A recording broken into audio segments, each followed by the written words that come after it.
tasting Tia Kuan Yin for the first time today, and it's from the Masters by Adagio teas, and it tightly rolled Angzi grown leaf. I think Angzi is the region in Fujian, China. Light roasting offers a cup that's soft and sweet honey floral notes and a delicate flinty minerality. Nicely layered without being too overt. Okay, well that's true. So here is the tea. It's a bald oolong, and hopefully it can zoom in enough. You can see that there's different color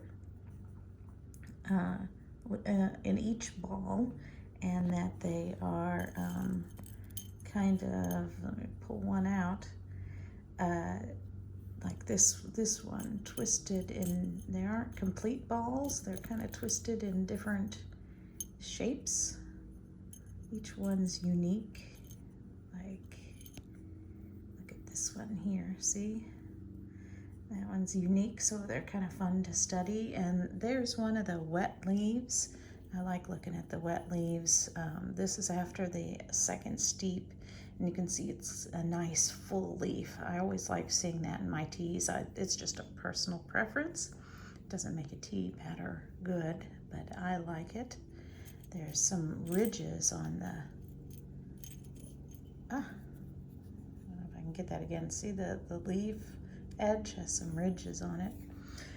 Here's the color. It's very light. It's a yellow. See how clear it is? Very, very clear. And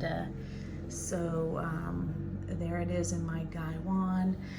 So here's my tasting notes. Here's what I've learned. This is pronounced, I went and found a cheat sheet. I need to learn how to pronounce these teas. And so IE sounds like yay. I actually went and found a video. So he said TA, and I looked up what IE sounds like in Chinese, and it's yay. And so it's TA Kuan Yin. I'm getting good. Not really. I'm trying. So today is September 5. It's an oolong. I even have the farmer's name, and there was a picture of the farmer on the website. I always like that. So it's from the Fujian mountains. We already showed you how it was semi-bald and twisted. And look at all the processing I got off of Wikipedia. That was the order that they say that, and so this is a very, very, very time-consuming process to make this tea. I think, where did I put it? It's the best known of the Chinese oolongs, and there's a story, a legend. There was a couple of them. This is the one I wrote down. So the tea grower would walk past the iron statue of Kuan Yin, the goddess of mercy, on his work each day. The statue stood in a small, dilapidated temple. He couldn't afford to repair the building, but he decided he'd start caring for it anyway, cleaning it and lighting it with incense. One night in a dream, the goddess told the tea grower to look in a cave behind the temple for a treasure. And the next day he found a single shoot which he nurtured and cultivated. So I want to go back up here.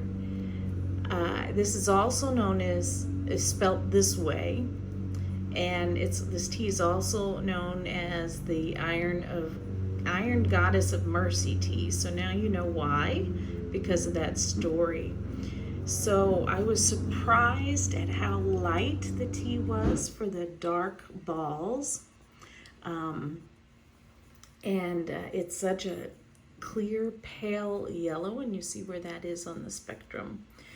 The aroma flavor, when we smelt it, the dry leaves, oh man, it smelled so good. I'm grabbing the bag now. Oh, I could just sit and sniff the bag.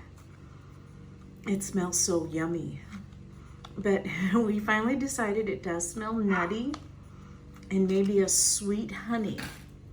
But then when I smelled the wet leaves in the Gaiwan, it changed to something much deeper, and I picked up on a roasted smell. So the body, we were surprised, is much fuller than expected. Sometimes when I have a light tea, I expect it to be a really light body, but this one was a medium to me, and that was a surprise. Like no astringency at all. That's a thumbs up. Thumbs up for me. Then when we tasted it, my first impression was creamy and buttery, which doesn't go at all with the nutty and earthy. But then as I focused, I finally got the vague hint of the walnut and the sweet honey.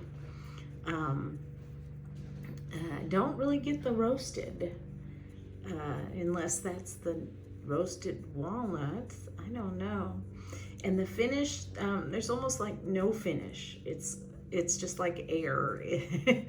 Then so I put airy and soft. Would I buy it again? I loved it. I loved drinking it. I loved experiencing it. Not one bad bit of anything about it. The smell is the best thing. But I wouldn't keep it on hand, so it only got 5 or 4 hearts. You have to want to keep it on hand for me to give it 5 hearts. One of the reasons is there's really not much in that bag, so this is a very expensive tea. So, but I would buy it again, just not very often.